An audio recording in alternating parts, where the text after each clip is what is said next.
kalau misalkan nanya apa sih petugas proteksi radiasi itu, sebenarnya sesimpel orang yang certified ya kalau di Indonesia yang paham dan tersertifikasi tentang ini kalau ketika ada radiasi itu proteksinya seperti apa sih? Karena semua ini sertifikat ini semuanya pribadi Pak. Oh, oke. Pribadi. Jadi yang semua gue ikutin ini semuanya pribadi. Jarang banget. Oh, iya. Mau maju itu pribadi.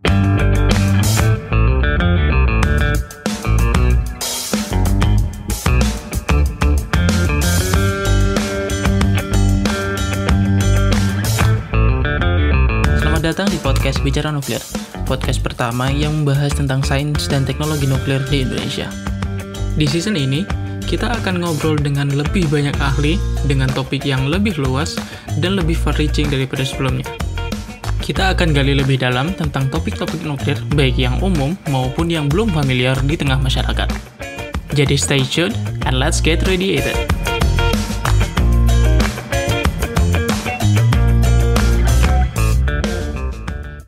Oke, halo semuanya, selamat datang di podcast Bicara Nuklir, podcast pertama di Indonesia yang bahas tentang sains dan teknologi nuklir. Ini kita masuk di episode ketiga.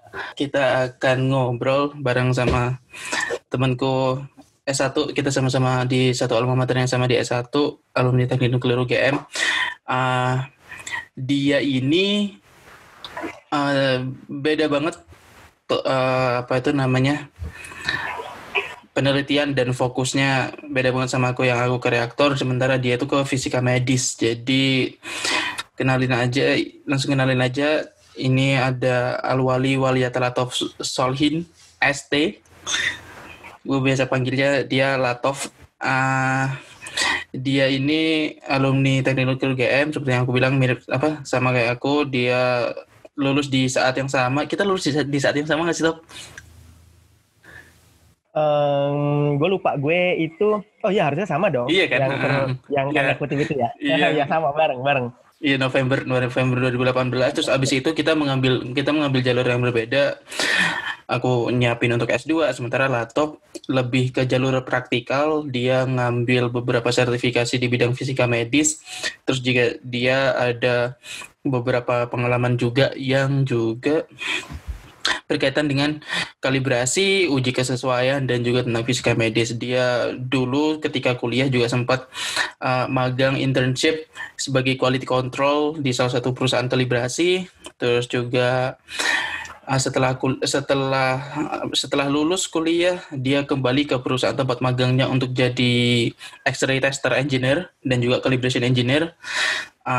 Terus abis itu dia pindah lagi sambil itu dia juga ngambil sertifikasi untuk namanya PPR industri atau PPR medis, Top, yang diambil, Top?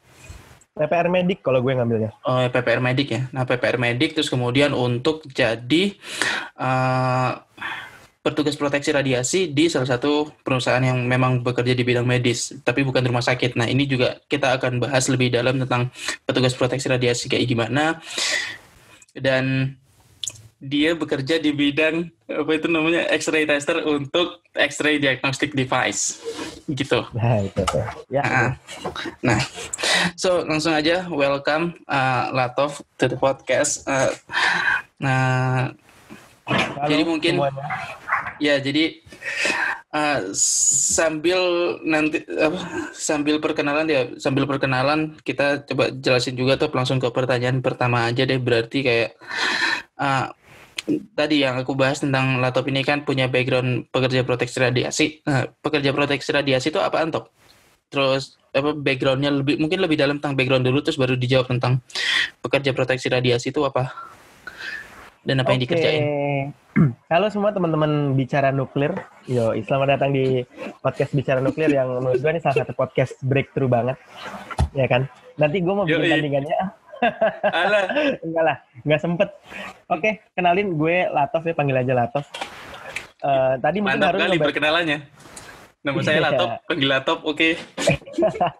Karena tadi Harun jelasinnya kan panjang banget ya, mungkin itu nama jualan gue ya. Jadi emang gue ngejual nama, jadi belakangnya harus ada ST-nya supaya kelihatan udah selesai kan kuliahnya. Kebetulan gue sama Harun beda, gue di fisika medis. Mungkin kalau kalian yang udah dengerin Bicara Nuklir season pertama episode 3 apa 4 ya Ron, gue lupa. Iya, Ya itu tentang nuklir di bidang medis ya kan. Mungkin Harun baru kulit-kulitnya doang. Nah, gue yang terjun langsung ke lapangan, meskipun dari fisika medis sendiri itu kebagi dua lagi ya. Yang clinical, di mana lo di rumah sakit, dan yang dibahas di situ juga ada radioterapi, seperti itu di rumah sakit. Dan sedangkan gue yang lebih ke industri dan perizinan ya bisa dibilang ya. Karena dari background gue sendiri, gue sempat bekerja di tempat kalibrasi alat kesehatan, tapi gue fokusnya di yang radiologinya karena backgroundnya fisika medis tadi. Dan sekarang gue lebih ke, kalau di Indonesia namanya uji kesesuaian, atau cara gamblangnya sih sebenarnya quality assurance ya. Jadi itu dilakukan setiap 4 tahun sekali, yang kita lakukan full check up dari alat diagnostik itu sendiri. Nah, bersinggungan dengan petugas proteksi radiasi, karena hal tersebut juga nggak kalah, maksudnya nggak jauh banget ranahnya dari tugas seorang petugas proteksi radiasi gitu. Makanya dari uji kesesuaian tadi, gue juga ngambil sertifikasi untuk PPR Medik 1 di Indonesia ya.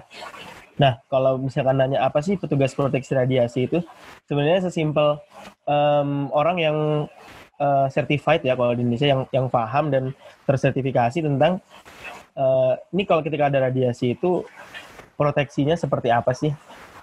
Misal kita nggak ngebahas cuma tentang ketika pelatihan ya, kita nggak ngebahas cuma tentang ketika ada PLTN dibangun, atau ketika mungkin ada alat ronsen yang berjalan di rumah sakit, seperti apa proteksinya, tapi semua, bahkan ketika zat radioaktif yang diangkut, misalkan kita impor ya, diangkut dari bandara ke rumah sakit untuk kebutuhan medis, itu pun butuh seorang PPR gitu. Karena dari mulai shielding mobilnya, bahkan rute jalannya pun seharusnya petugas proteksi radiasi ikut campur di dalam perumusannya kayak gitu. Karena kebetulan juga gue baru ada project untuk import zat radioaktif, jadi gue di situ ngerasa kepake banget lah sertifikasi dan ilmu yang gue dapat ketika pelatihan itu. Jadi ketika ditanya petugas proteksi radiasi itu apa, ya itu sebenarnya sudah literal banget ya. Jadi ketika lo ada radiasi, ya lo harus ada petugas yang paham, dan kalau di Indonesia terlebih yang certified untuk ya menanganinya lah. Ini ada radiasi nih, apakah harus kita shielding, apakah harus kita hindari, seperti itu. Cara gamblangnya gitu sih. Oke, tadi Latop juga nyebut tentang sertifikasi nih. Nah, aku penasaran, sertifikasi yang dimaksud itu ada apa aja sih sebenarnya? Yang lo ambil kan petugas proteksi radiasi bidang medik 1 tuh. Nah, berarti ada medik 2 atau medik 3 gitu-gitu. Terus selain yang medik ada lagi nggak? Kalau di Indonesia itu ada 2 jenis. Pertama, petugas proteksi radiasi medik, dan juga petugas proteksi radiasi industri.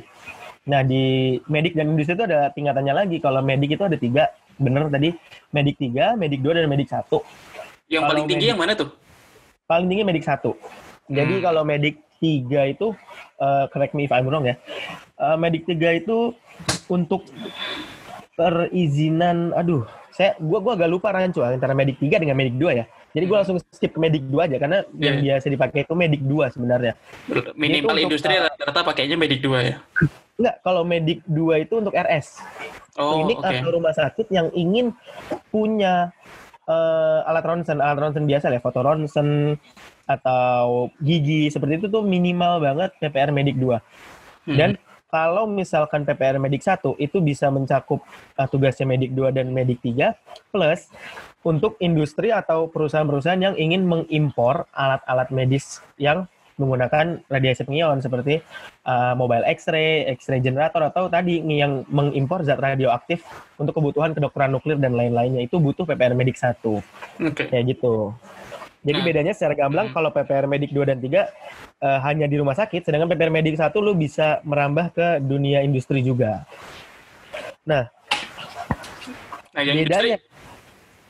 Nah bedanya dengan PPR medik industri, kalau PPR medik industri itu lebih kepada sebenarnya ke dunia perminyakan ya. Jadi well logging seperti itu. Jadi oil and gas itu kan yang ketika offshore itu mereka banyak butuh zat radioaktif malah kan, dan jauh lebih besar kekuatannya yang dibanding teman-teman di medis. untuk entah itu tracer, entah itu apa. Itu biasanya sebutannya well logging ya. Gue juga sebenarnya nggak begitu. Jadi ketika pelatihan itu nantinya dipisah medik dengan industri. Jadi mereka itu bermainan dengan Cobalt 60 yang aktivitasnya masih tinggi banget. Yang kalau di Batam tuh sampai ditaruh di bunker bawah tanah. Jadi mereka itu lebih perizinannya untuk di offshore biasanya. Offshore yang mereka butuh datengin source dari darat ke sana gitu kan itu lebih rumit lagi perjalanannya, lebih rumit lagi perizinannya, dan ketika di sana penyimpanannya kan juga mungkin beda ya kasusnya dengan kalau yang di medis ya kan. Kalau di offshore kan jauh lebih susah dan mereka punya teknis-teknis lain penggunaannya. Kalau mungkin di medis penggunaannya selama ini fisika medis kan entah itu pesawat X-ray kita tembak atau kebutuhan kedokteran nuklir di zat radioaktif kita tempelkan ke sumber radiasinya. Nah kalau well logging itu kan dia semacam non-destructive test. Nah NDT biasanya dipakai buat NDT. Buat NDT itu biasanya untuk industri. Nah kalau untuk beda industri 2 dan industri 1 biasanya industri 2 hanya untuk perusahaan yang menggunakan, tapi ya sama kita di industri 1 untuk yang bisa ngimpor juga. Jadi ya bedanya hanya di situ sih sebenarnya. Oke. Pelatihan ini tuh bisa diambil sama semua orang nggak sih, atau harus yang fisika medis doang atau yang kayak gimana sih? Kalau pelatihan PPR, iya PPR secara umum medik lah. Oke, ini secara umum sih ya. Secara umum dulu aja kita. Secara umum itu minimal D3 eksakta. Jadi berarti anak-anak MIPA pun bisa ya? Oh bisa. Gue kemarin, ya ini nggak lucu juga sih sebenarnya. Jadi waktu gue pelatihan, ada yang ikut pelatihan untuk industri. Kasian banget sih sebenarnya. Jadi dia adalah, background dia keren banget. Dia kuliahnya di luar negeri. Security Science. Yoi. Oke. Itu satu hal yang di Indonesia jarang banget dong, tabu banget. Dan dia kerja di importir alat mesin X-ray ini, bandara.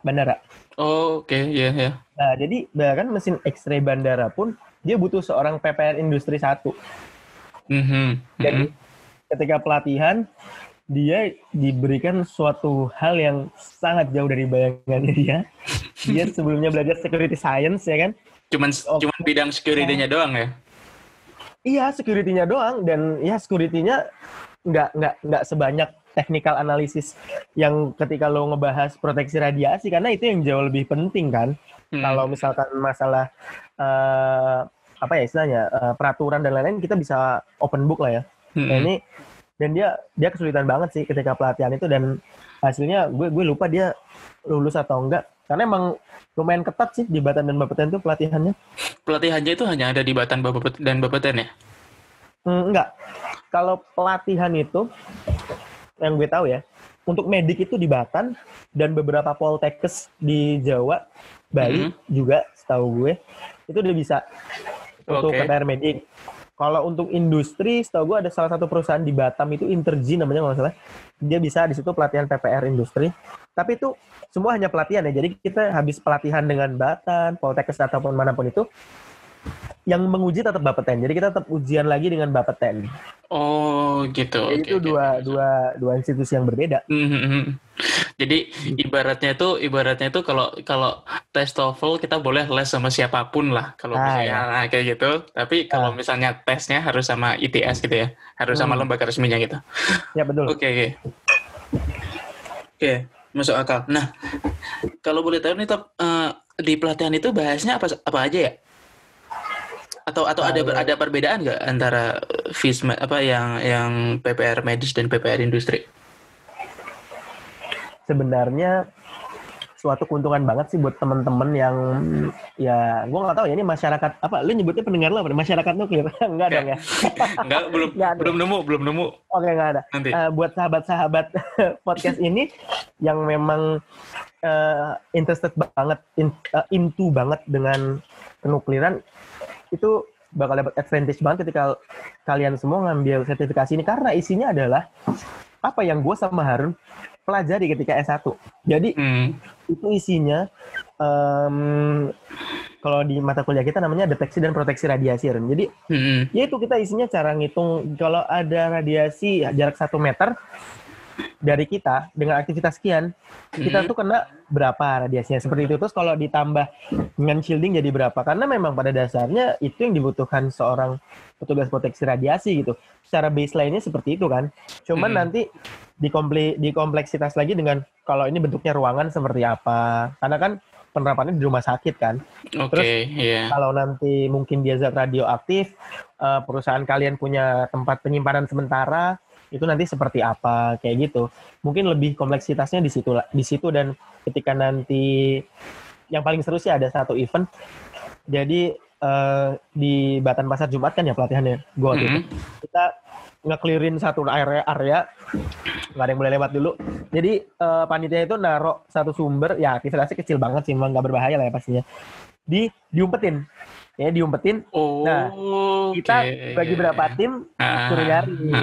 Ya, pakai survei meter gitu kan. Jadi kayak kalau kalian pernah nonton Chernobyl itu, itu persis banget, bro. Dan itu untungnya sumber tertutup ya. Pada saat itu gue lagi hujan, bro, musim hujan. Waduh. Parah. Jadi kita pakai itu, wah ini bener-bener nih Chernobyl parah ini. Dan itu taruh di luar. Di luar ruangan gitu. Iya Pak, kan Batam Pasar Jumat agak luas ya. Ada yang taman-taman ini diumpetin aja di situ. Gue lupa waktu itu gue nemu di mana gitu. Wah itu seru banget sih dan hujan-hujanan. Itu salah satu momen yang seru dan apa ya? Mungkin yang lebih teknisnya lagi masalah peraturan jelas banget di breakdown untuk supaya tahu PPR itu sebenarnya posisinya di perusahaan seperti apa atau di rumah sakit seperti apa kayak gitu. Bahkan kan karena kalau menurut peraturan dari Bapeten juga PPR itu sebenarnya semacam bukan stand alone ya, tapi di atas ada yang namanya pemegang izin ya direktur atau siapapun itu komisaris. Sebenarnya PPR itu tidak di bawahnya, maksudnya tidak di bawahnya secara langsung. Jadi kita tuh terpisah, tapi kita tanggung jawabnya langsung ke PI. Jadi bukan terkadang kalau di Indonesia itu PPR kan disambi ya. Jadi misalkan dari pemegang izin di bawahnya ada kepala radiologi. Nah dari kepala radiologi punya radiografer. Nah salah satunya PPR. Terkadang kan seperti itu. Cuman, ya jadi terkadang PPR di kita itu masih sebatas ya udahlah kamu aja lah PPR-nya gitu.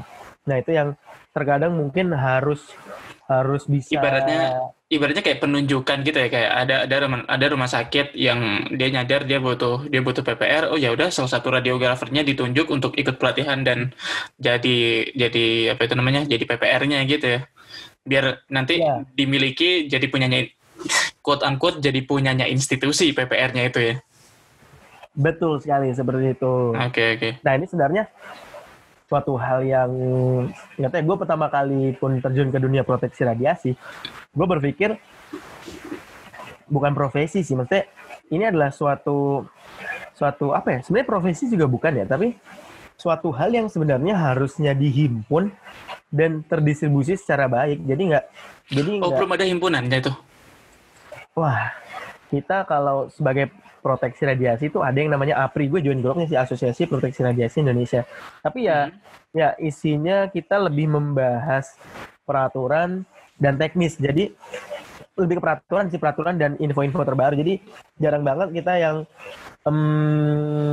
mungkin serawung atau kumpul bareng, kita ngebahas, ini kita sebagai sesama proteksi radiasi, petugas, ini nggak punya landasan yang baik lah, nggak punya payung yang jelas lah gitu istilahnya. Karena kebanyakan proteksi radiasi, petugas proteksi radiasi di Indonesia itu kan ya itu tadi gue bilang, jadi semacam sampingan aja, bukan suatu hal yang memang harus gitu. Dia harusnya ada berdiri sendiri gitu. Dia harusnya jadi lembaga independen gitu nggak sih? Maksud gue itu. Itu yang sebenarnya pengen banget sih gue wujudin gitu. Jadi kayak ada perkumpulan, pokoknya ada payungnya lah PPR itu, dan jadi tersebar secara merata, secara baik dan kompeten, nggak hanya dalam tanda kutip, nggak hanya untuk formalitas aja gitu sih menurut gue. Oke. Nah, Aku mau coba expand nih apa bahasan kita tentang apa itu namanya pekerja proteksi radiasi ini. Aku penasaran kalau misalnya di luar negeri ada itu nggak ada pengetahuan nggak tentang gimana sistem proteksi radiasi bekerja, apa sama kayak Indonesia atau ada perbedaan di luar negeri, entah itu di satu negara spesifik contoh Amerika atau Cina atau negara lain sama yang di Indonesia gitu. Gue Atau secara internasional ada lembaganya gitu nggak? Nggak ada ya? Atau gimana? Gue belum pernah riset sejauh itu sih, Run.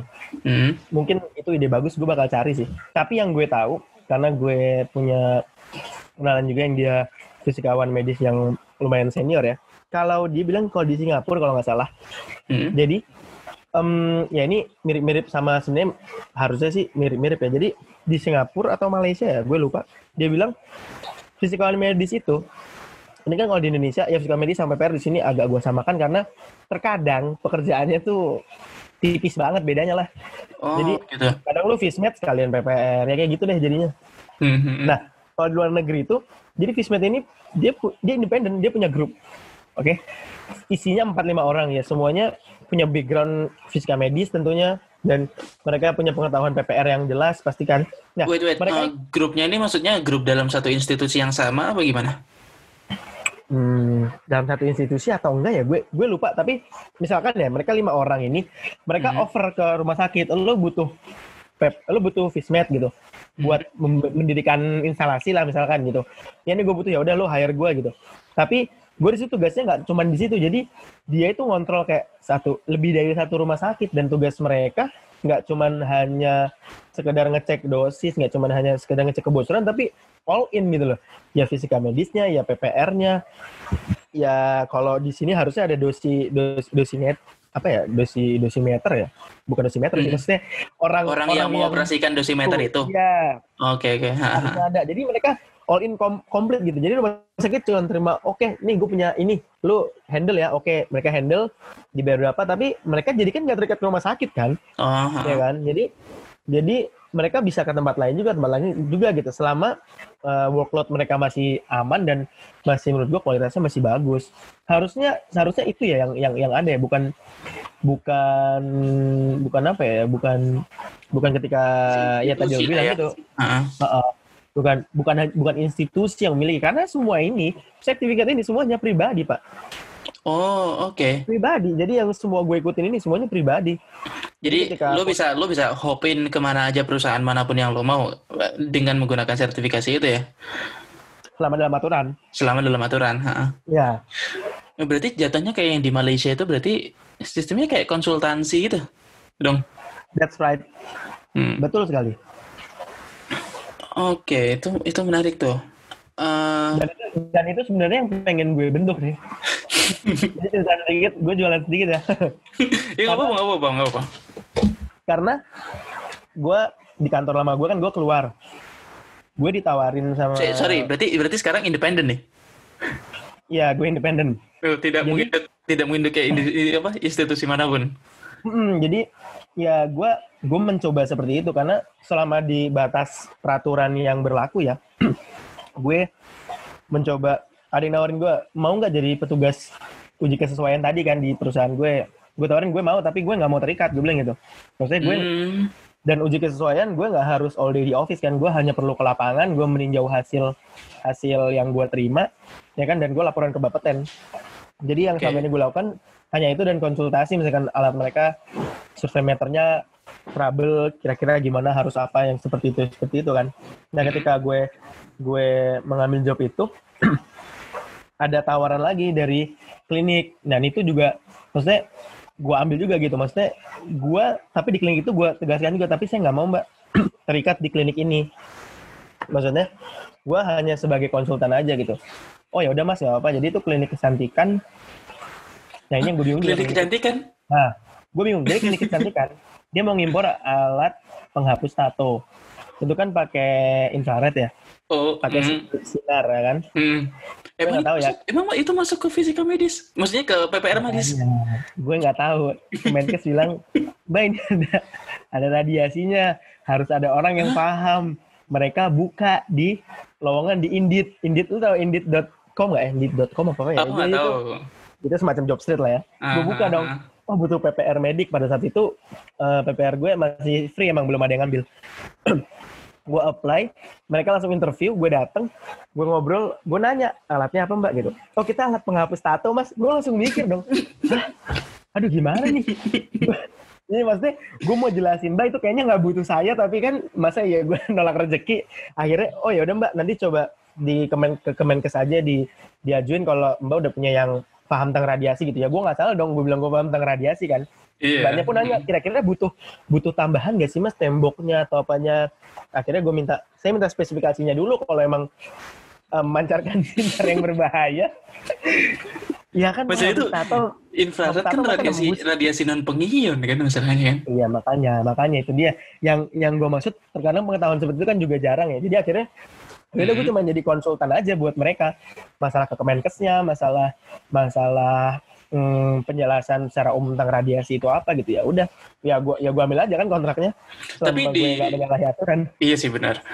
Dan di Bapeten sendiri ada nggak sih peraturan mengenai kayak apa petugas PPR itu more or less, ya mungkin memang nggak tertulis hitam di atas putih gitu ya. Tapi kayak ada nggak sih di peraturan Bapeten tentang PPR itu yang mencantumkan bahwa si anggota PPR ini harus menginduk pada institusi, atau anggota PPR ini boleh membuka jasa konsultansi. Gitu-gitu ada nggak sih secara spesifik atau masih loose aja gitu? Kalau untuk PPR ya, kita bicara PPR itu gue nggak tahu ini peraturan Bapeten atau sebuah kesepakatan tidak tertulis yang udah agak lama ya. Tapi tertulis tuh ada kayak panduannya gitu, cuman nggak strictly peraturan Bapeten gitu nggak. Jadi kayak panduan yang memang mungkin disepakati oleh orang-orang banyak ya. Jadi untuk PPR Medik 1 ya terutama, kan kalau PPR Medik 2 cuma bisa di RS ya. Iya. Nah itu maksimal 3 tempat rumah sakit dengan jarak kalau nggak salah kurang lebih 20 km deh dari satu tempat ke tempat lain.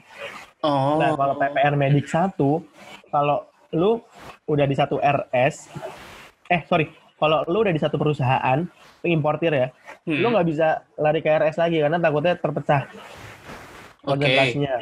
Tapi kalau lu di RS doang ya tetap boleh 3, tapi lu nggak bisa ke PT, nggak bisa ke perusahaan importir. Wait, sorry, mohon diulang ya, aku nggak masuk. Gimana? Jadi kalau misalkan nih PPR Medik 2 udah dipakai sama perusahaan importir alat X-ray, 2 kan nggak boleh di importer. Medik 1. Oh iya. Jadi di PPR Medik 1 di importer. PPR Medik 1 udah diimportir, gue nggak boleh menjadi PPR Medik lagi di rumah sakit. Cuman boleh diimportir atau perusahaan lain yang mau punya alat radiasi gitu. Tapi nggak boleh RS. Nggak boleh RS. Dan kalau perusahaan cuma boleh 1. Tapi kalau misalkan gue memutuskan, gue PPR Medik 1, tapi gue memutuskan untuk gue mau di rumah sakit aja gitu. Nah itu boleh 3 rumah sakit, tapi gue nggak boleh PPR Medik di perusahaan manapun.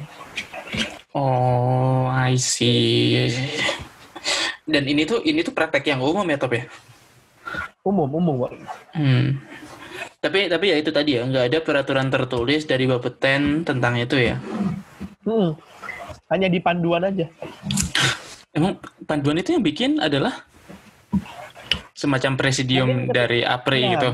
Karena setiap tahun, harusnya tiap tahun, bahkan mungkin tiap 3 bulan itu kan ada yang namanya perpanjangan PPR ya. Jadi setiap perpanjangan PPR itu kan kita ngumpul PPR yang, jadi setiap 3 tahun itu kita harus perpanjangan. Itu ngumpul, kita ngobrol, ini terbaru apa sih infonya, keadaan di lapangan seperti apa, apakah harus ada yang disesuaikan. Nah mungkin menurut gue pada saat itu mereka menentukan maksimal 3 dan lain-lain itu pada saat itu menurut gue. Oh, tapi belum ada forum resmi yang mengajak kayak, ayolah kumpul lagi nih, benerin yuk secara birokrasinya kayak kita kayak gimana gitu, belum ada ya? Ya, karena itu Pak, kita semua institutionalized, Cela. Kita semua di bawah institusi. Jadi kalau, dan kebanyakan kan disekolahin ya, jarang banget. Oh iya. Mau maju itu pribadi itu jarang banget, dan biasanya kalaupun ada di sampingan, jadi yang didahuluin itu yang dari perusahaan-perusahaan. Karena mereka kan butuh izinnya cepat ya, buat impor, buat apa, seperti itu kan. Yang maksudnya yang diprioritaskan dari sisi pelatihan apa dari sisi tesnya? Oh, pelatihan. Dari pelatihan. Jadi kan pelatihannya nggak antri tuh. Kadang nggak antri 2 bulan, berapa periode. Nah itu karena yang didahulukan yang perusahaan-perusahaan dulu. Oh, oke. Oke, menarik nih kita bahas tentang petugas proteksi radiasi dan gimana mereka mengimplementasikan pekerjaannya ya. Lalu selanjutnya, di episode selanjutnya kita akan ngebahas tentang apa sih yang membuat Latov ini tertarik di bidang petugas proteksi radiasi. Jadi stay tune dan stay safe. Sampai jumpa minggu depan. Bye-bye.